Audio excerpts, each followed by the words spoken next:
Hello, my friends. It's Christy with 4am Junk Journals. Welcome back to my channel. I'm here to do an investigate with me video with you in our case of who killed, as everything falls, who killed Professor Hammond. Um, Now, if you are not familiar, this is part of the On the Case challenge. Sorry, should have already had this out. This is part of the On the Case challenge that we've been doing. This is our fourth year. We started in 2023, but this is our first case of 2026. And basically, we come together, we act as the junk journal detectives. We try to solve a little mystery while making some really cool junk journal style case books, right? So, this is week 5 of the case because we skipped a week. So this is week 5 of the case, and we just had a really interesting video. We're going to talk about all that, but before we do, now normally what I do on these days when we do the investigate with me is I work in my case book and I bring you guys along and we talk about the case while I'm working in my case book. However, I'm not prepared to work in her today. I need to get some stuff printed, some stuff cut out, some stuff organized. So what I thought we would do, if it's all right with you, is I thought we would organize some stuff today as we talk through the case. We can do some organizational stuff, which will help me out tremendously, and we can still discuss the case as I work. I hope that sounds good, because it sounds good to me. Okay. All right. So, I have, oh goodness, let me get some stuff out of here. I have this giant basket of stuff that is related to the cases. You can see this huge stack here, this huge stack right here, all of this. These were extras that I accidentally, my printer was possessed that night or whatever, because it just started printing and wouldn't stop.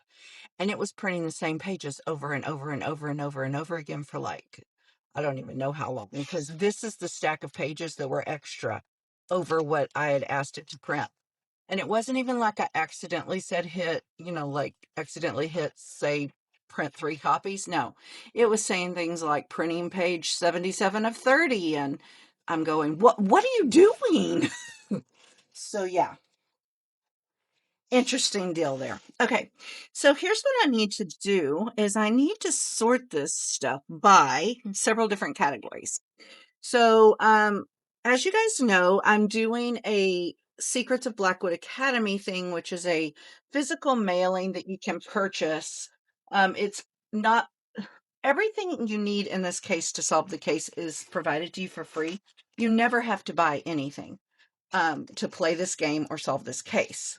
I say this all the time. However, I have been offering some physical mailings for the first time ever in the 4 years we've been doing this for several different reasons. I've been offering some physical mailings that are a separate purchase. So some of this stuff is leftovers from the mailings, and I need to sort that and put it into envelopes so that if I need to pull that stuff for someone who wants to purchase late or whatever, I have the ability to do that. I'm throwing things on the floor. Some of it is just stuff that I want to use in my casebook or, whatever. Anyway, I need to be able to sort all of that here. Now, to do that, like for the week 2 secrets, I made this little, all I did was took some brown or some like craft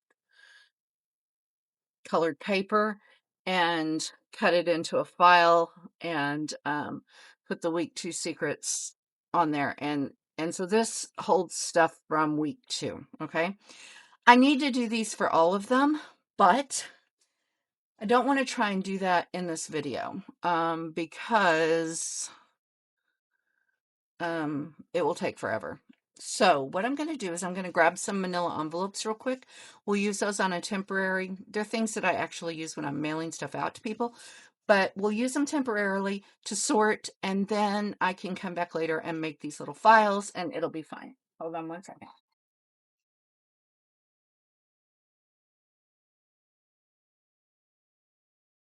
Also, we're going to need to look through the week 2 secrets because there may be stuff in there that actually I can use in the other secrets packs as well. Um,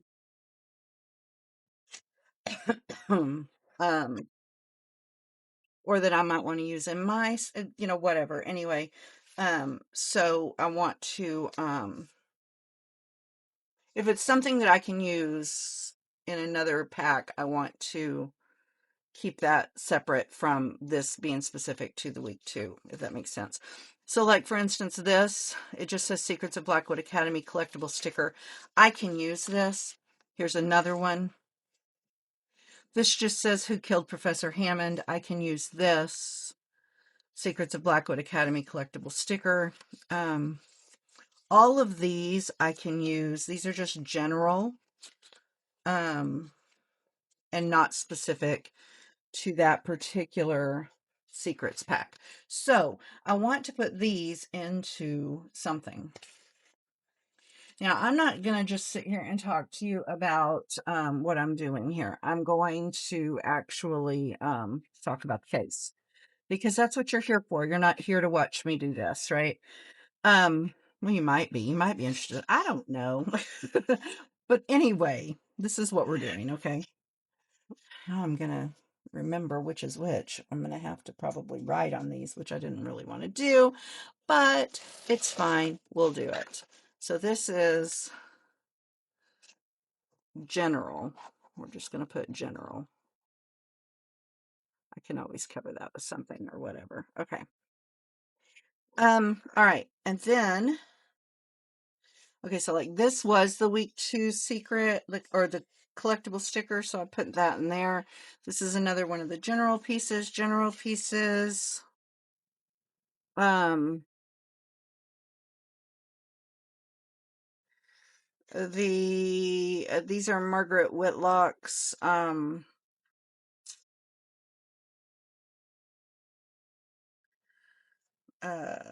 business cards, and these were specific to the week 2 secrets. This is general. Okay. This was a photo of the faculty award plaque that was put into evidence. Okay, so while I'm working through this, let me just let's talk about the case, okay? So first of all, I want to thank everyone for sticking with me when I got behind. It's been kind of crazy. Like I said, this is the first time I've ever done this, and with the secrets and stuff, and it some of these have gotten so huge and so involved that it's hard sometimes to keep up. Okay, let's see. I want to, okay, wait. This is all way too specific, so this is fine. I can go in there just like this. Well, maybe I'll cut it down so it fits better. How's that? Oh, I just dropped my water bottle on the floor, but luckily it hadn't been opened yet, so it's fine. Okay, so these are some stickers that anyway, so yeah, I wanted to thank you guys. However, the 4th secrets pack is now on its way. It's been mailed earlier this week, and it is on its way to those of you who purchased it. Thank you very much. And so anyway, I appreciate y'all sticking with me and being patient with me. Now for this video, this isn't going to be so much about introducing new evidence. We don't ever do that in our investigate with me's. That's not what we're here for. What this is about is actually I'd like to take a look. I'd like to kind of step back and take a look at like what's going on, everything we know so far, and talk through some questions and theories and things like that. It's basically the same thing we always do when we come together for the investigate with me's. It's just a little bit different in what I'm doing while we're doing this, okay? Um so I wanted to talk to you actually about the plaque, the murder weapon that they finally identified as being what killed Professor Hammond, right? And I'm wondering, first of all, what I want to know is, did this actually like eliminate anyone in your mind? Like knowing that this plaque is now the murder weapon, does that change any theories that you were starting to develop? Does it give you any new ones? Like, and we're going to talk through this some more, but I'm just kind of wondering, like, does it change anything for you now that you know what the murder weapon is? Does it make any one or anything seem more or less likely? Um, or does it just tell you how the murder was committed? It just isn't a big deal. It's just, that's all it does, is just tell you how the murder is committed. Um, so what I find interesting about this is we now know that the murder weapon was not brought in from outside. This plaque was already in Dr. Hammond's office, which could mean that it was a murder of opportunity as opposed to a murder planned, right? Because if they had planned the murder, surely they would have brought something with them to murder her with, right?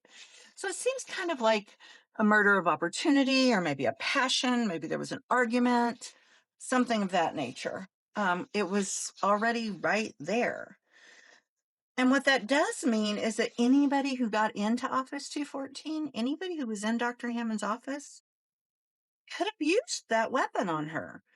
Um, it's not like, they had to have access to a gun or something like that. I mean, anybody could have picked that up and used it if they had the force, if they had the power to do it, right? Because hitting someone hard enough with that plaque to kill them is going to take some force. It's going to take some strength, I would imagine. Um, so again, I'm just kind of curious, does that change anything for you? Is there anybody that you can rule out based on that? Because like for me personally, I can't think of anyone that would be ruled out that we've met. Um, it just seems to me like anybody we've met could have been capable of doing that. um,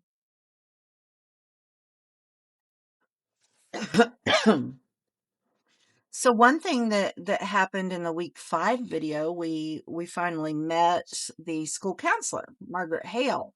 They the investigators had said that they had been interviewing her, but they weren't ready to release information yet. That's what they told us in week 4. Which makes sense because, I mean, she was a school counselor after all, and, there's going to be some privileged information or whatever. So, I mean, yeah, that kind of makes sense. Um, but what I'm wondering now that we've had an interview with her is, like, what did she actually tell us? Did she tell us anything? And I'm not talking about like, oh, well, she wouldn't answer this question or she wouldn't answer that question or, whatever. I'm saying like, what did she actually say? Like, what did she tell us that we needed to know? What information did she actually provide? Um, I mean, okay, so she told us that B was one of Vanessa's students, one of the students that Vanessa mentored, right? She confirmed that for us. Um, she talked. repeatedly about student privacy and how she would not answer questions because of student privacy, which was, kind of expected from the school counselor, right? It should be expected from anybody who works at a school, but, certainly from the school counselor, that was to be expected. Um, but then you have to ask yourself, was she protecting B? Was she just doing what an ethical counselor should do? Or was it something more? And if she was protecting B, was it because she thinks that B knows something or that B did something? Or was it just because, again, that's what an ethical school counselor should do? Or is there something more to it than that? Did she do something and B knows about it? Or did they see something? Or did B tell her something? Maybe B saw who did it and told her? I mean, like, there's so many questions there that we can look at. Like, who was she actually protecting and why? Right? Um, because I don't know about you, but like, if I were a school counselor, I mean, would I answer those questions the same way, do you think? Would you?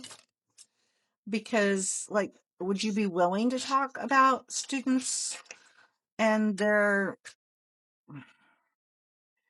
who she may or may not have mentored and what they might know and stuff like that? I think to some degree you just can't, right? Like, I mean, I think to some degree she really didn't have any option. She just really couldn't talk. And maybe that's all it was. Maybe she just really couldn't talk about it because she is the school counselor. I don't know. But it's interesting, particularly in light of the shredded, what they were calling a shredded letter, right? But it actually turned out that it wasn't a letter. It was a newspaper article and it had kind of a handwritten note attached, right? Um, and it was just signed B. So now we have to sit there and think, okay, well, this is a whole different ball game now because now we have reason to connect B to that office, not necessarily to anything that happened there, but somebody tried to shred that letter or that newspaper article and her note on it. Why? What was up with that? Who did it? Why'd they do it? Was it even related? Or was, Dr. Hammond cleaning her office and it was like, okay, I don't need this. I mean, it could have been so innocent and simple, but we don't know that. I just totally put that in the wrong folder. Um, and if that was not the case, why did Dr. Hammond keep that article and that note? Like, what was the significance? Why did she keep it? And why would somebody shred it instead of just like throwing it away? Right? Why not just throw it in the trash? Was somebody trying to destroy it? Was Dr. Hammond trying to destroy it? Was the murderer trying to destroy it? And why was it signed with B's name? Could it, I mean, the simple answer obviously is B brought it there and gave it to her. But what if it wasn't a simple answer? What if it was someone else who signed B's name to it to try and set her up or to throw suspicion off of themselves? What if it has absolutely nothing to do with anything? And it's just some stupid random article with a note that was sitting in her office and really nobody cares. And for reasons unknown and never will be known, someone tried to shred it. Presumably Dr. Hammond. We don't know. Um, so yeah. All right. So I went through that week 2 folder and separated out the general stuff from the week 2 specific stuff. So we've done that much. And then I've got all of this mess. See this mess? I've got all of this mess to deal with.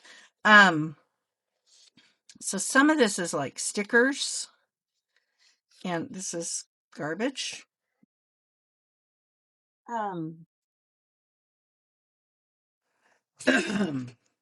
Stickers. I'm going to set those right there for right now. These are just like paper scraps. I'm going to throw these into my paper scrap container. Again, paper scraps. These are more stickers. Okay. So, paper scraps. That's scraps. That's a sticker.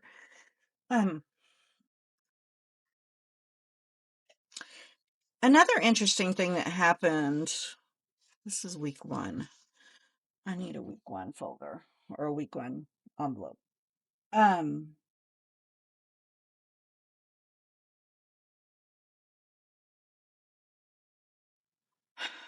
Sorry.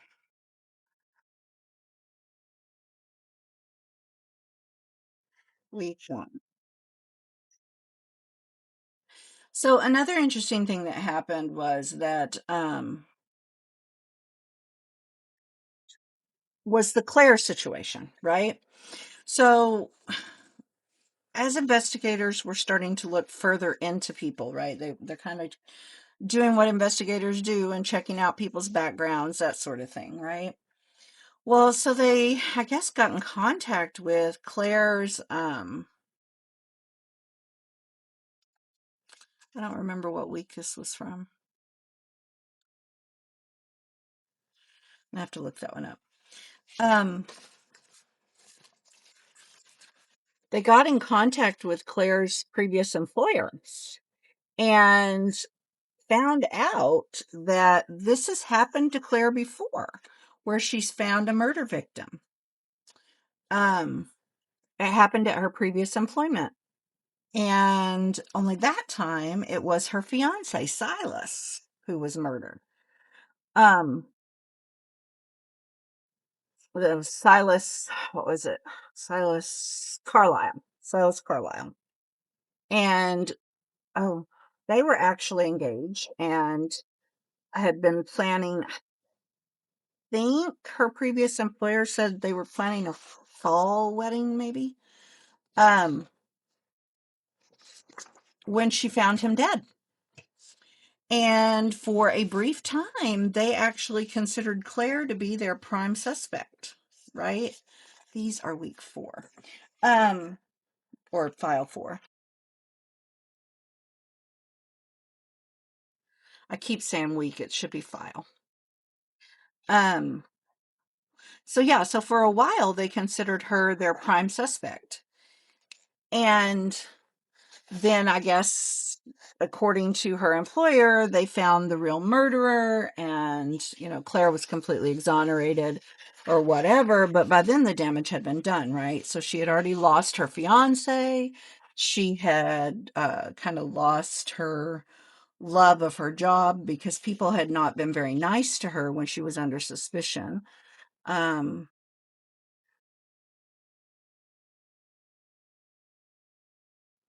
Okay. So these I know were from week 1. But those stickers we can use anywhere. So I'm going to put these in week 1. And then I will bring the stickers and put them in that general one. And I still don't know about that one. So yeah, so I'll put those in there. Um,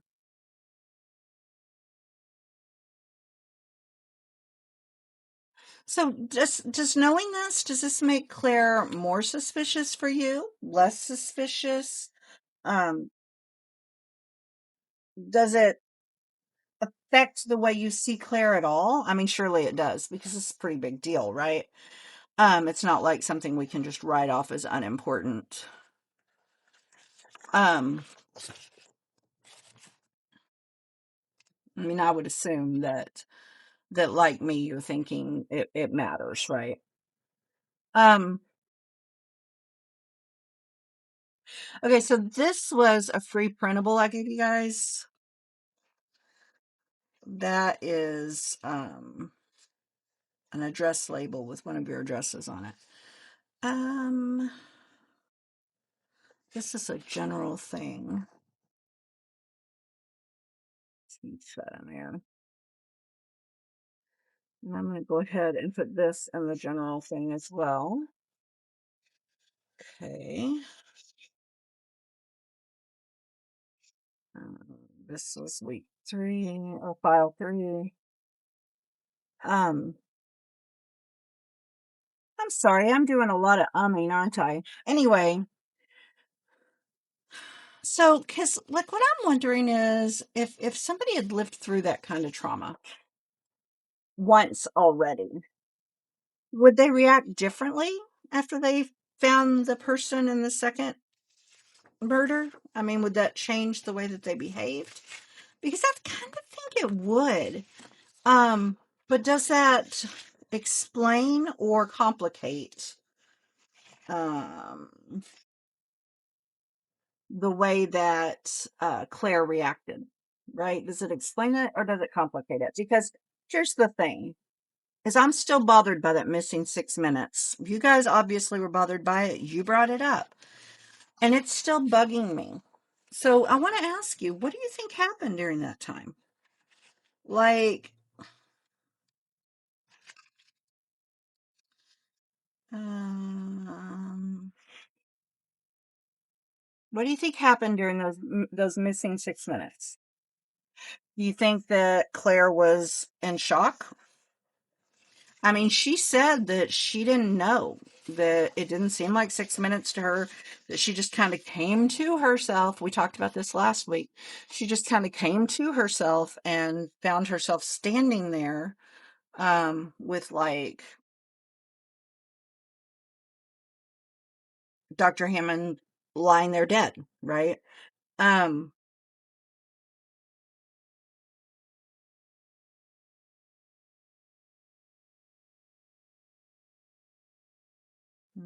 this is gonna be week or file number 1. Um, or it could have been disassociation, which is basically same thing. That's what she said. She didn't know. Um, or she might have panicked. Maybe she found her and was afraid to call anyone. Maybe she stood there for 6 minutes trying to figure out what to do because she didn't want suspicion to fall on her again. Is that a possibility? Maybe that's what happened. Um, Maybe she just couldn't process it. Like maybe she just stood there staring and absolutely could not process it. This is a general thing. This is from our Case Essentials collection that's available in my Ko-fi shop. Um,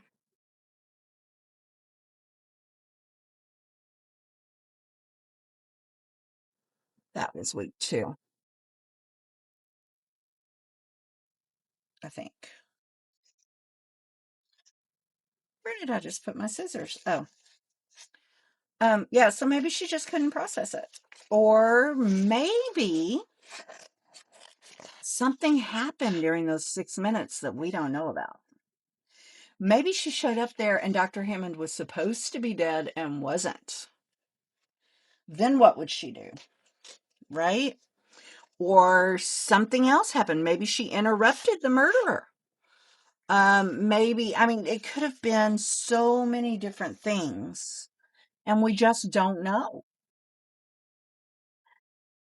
And it's interesting to me, and I mentioned this last week, that Claire is really the only one who potentially has an alibi.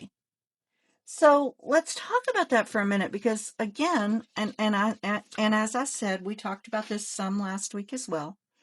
But Dr. Turner estimated that Professor Hammond died sometime between 6:45 and 7:15, right?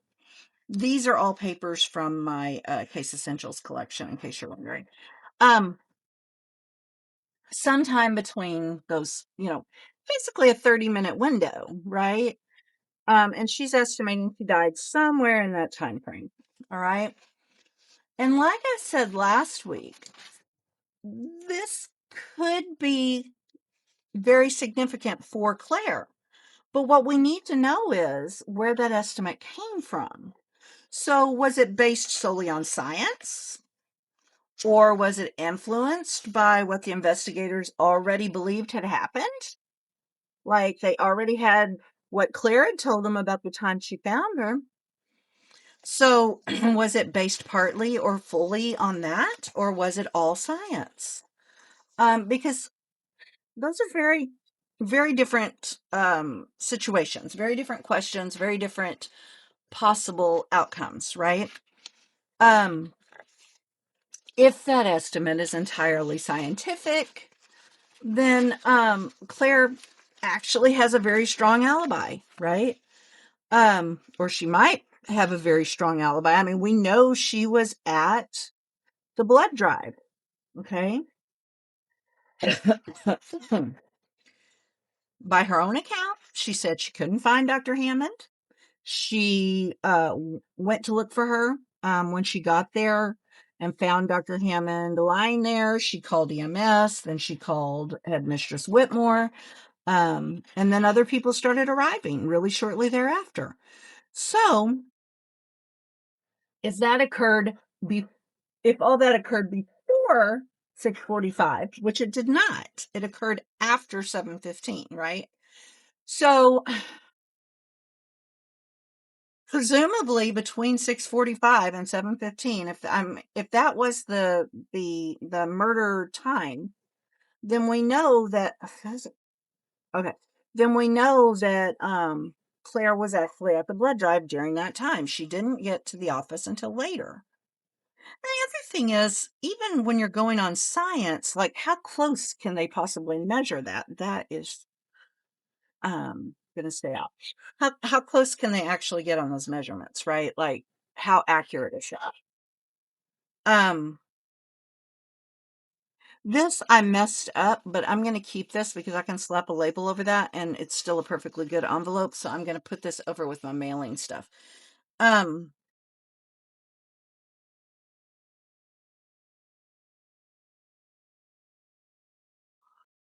but again, medical examiners, they don't work in a vacuum, right? So they don't mm, they're not secluded, okay? Um, they receive investigative information all the time. They they know when a body was discovered, or at least when it was reported that the body was discovered. They know what the witnesses say. I mean, they have all of this information, the medical examiners do. So, sometimes that information can help them. Oh, I'm so sorry. Can help them to kind of refine an estimate, so to speak. It can help them, like if they're thinking of it could possibly be this time to this time, then this information helps them narrow that down, right? Um, so sometimes it can actually unintentionally influence, I think, their estimate in that way. So even if the science is not 100%, the reported details can influence what they say as far as the time of death. Okay. These are my thoughts. All right. So I guess the question becomes how confident are we on this time of death? And do we believe that it's based entirely on science, or do we think that the investigative information, that what Claire said about times, those sorts of things, do we think that those might have influenced that estimate of the time of death? Um, which brings us to the question of like, where was everyone at that time? Like, if this is the estimate of the time of death, where was everybody? We know where Claire was. Claire was at the time that they're estimating the death occurred. She was at the blood drive. Where was everyone else? Where was Headmistress Whitmore? Where was Herman Vale? Where was Margaret? Where was Andrew? Where was this elusive bee, right? Like, where was everybody? Um, do any of them have a verified alibi? Well, right now they don't, because we don't even know what their alibi is. We have to get that information. We have to ask them where they were. Um, right now, other than Claire, no one has been accounted for. We don't know. Um, so yeah. Uh, I think this is going to be one of those times where we're going to have to not just ask where people were, but like, um, can they prove where they were? Like, not just where were you, but can you prove to me that that's where you were, right?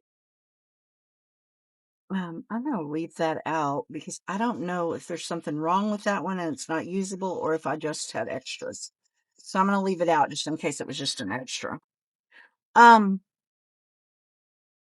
so yeah, so it's time not just to ask the questions, but to ask for proof of the answers, right? It's time that we actually say, okay, somebody needs to tell me, where were you? What were you doing?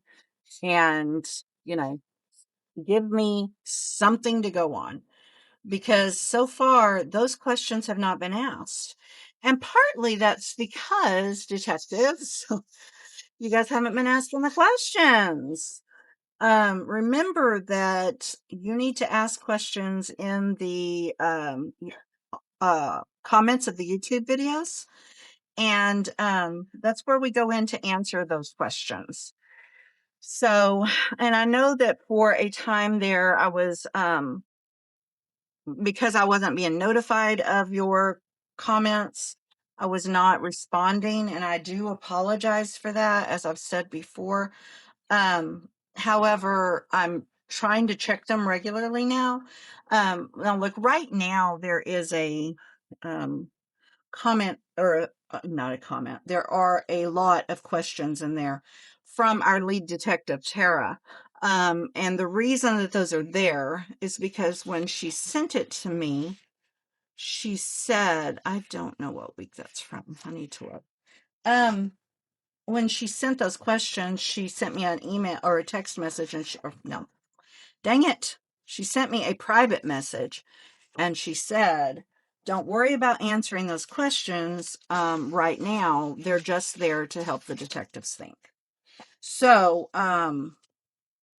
if you had asked those questions, obviously they would have been answered. But Claire told me, or no, Claire. Yeah. Sorry, Tara, you're now Claire. Tara had told me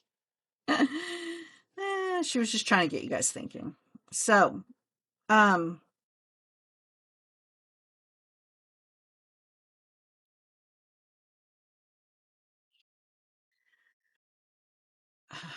what am I doing? This is file 3, and this is file 1. Okay. Um, so I think we're reaching that point where we need to stop looking at kind of the individual clues and maybe start looking at relationships, right? So Vanessa and Claire. We know that Claire says that she and Vanessa were friends. Um, and then we've got Vanessa and Herman.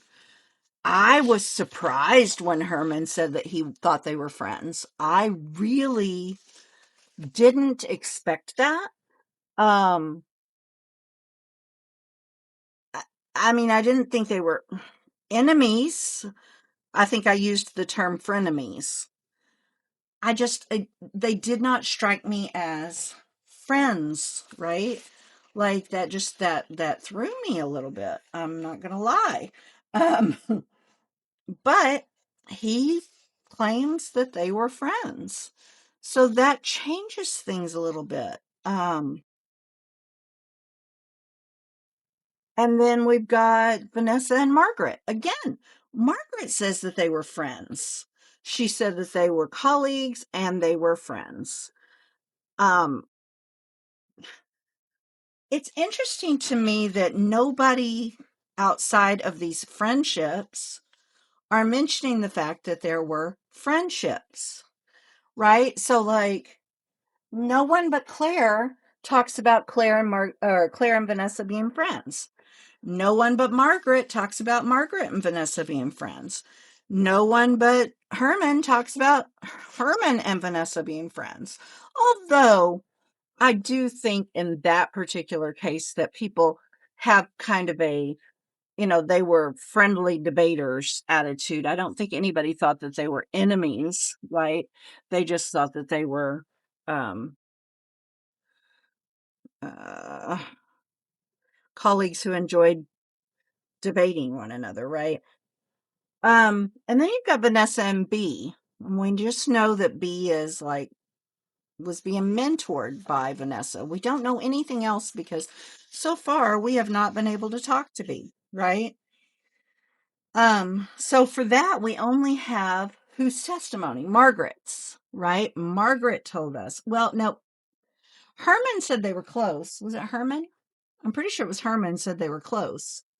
Margaret was the only one who told us that, yes, in fact, is that right? I think that Margaret was the only one that told us that, yes, in fact, she was being mentored by Dr. Hammond. I think that is correct. Forgive me if I'm wrong. Um, and then there's the relationship between Vanessa or Dr. Hammond and Dr. Whitmore, which is probably the most closed off in the whole situation. Like, we don't know anything about that relationship. It seems to just be a very professional relationship, which is cool, whatever. But we don't have any information kind of to help us out there, right? Let's see, these were put into evidence in the second file, so those need to go in there. I'm just double checking my notes to make sure that I talked to you guys about everything I had in mind to talk about, okay? Um, so yeah. So we need to start thinking about those relationships. And we need to um start considering who is being honest about their relationship and who is maybe not being so honest. Or is everybody being honest, which would be really weird. For everybody to be being honest. So, a few things I want you guys to think about as we go into the new week. I want you guys to be thinking about who currently tops your suspect list. Has your suspect changed since week 1? Or did you even have one in week 1? Do you have one now? What clues are kind of continuing to bother you the most? Make sure that you're asking questions so that I can help you along that path. And which question do you most want answered? Um, what is it that's just really niggling your niggler, right? Tell me what it is you need to know. If you could personally interview one of these people yourself, who would it be? What questions would you ask? Um, and then I want you to think about which character you currently trust the most, or do you trust any of them, right? And which character do you trust the least? Let's see. What piece of evidence do you think that investigators may be overlooking? What stands out as something that they just have not put their fingers on yet, or haven't told you that they've put their fingers on yet? Um, and what do you think happened between 5:21 p.m. and 6:45 p.m.? Like, what do you think happened in Dr. Hammond's office? So, and finally, maybe most interestingly, um, nope, no, nope, nope. But tell me, what your biggest prediction is for week 6. What do you think is going to happen? Do you have any ideas? Any thoughts? Okay.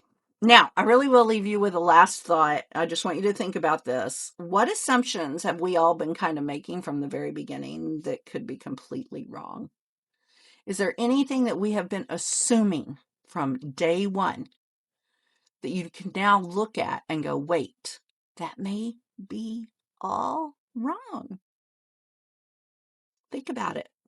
All right, guys, I'm going to leave you with that. I'm going to finish organizing my mess, and I will, I'll be looking forward to your comments, and I will see you in our next video on Monday. Bye for now.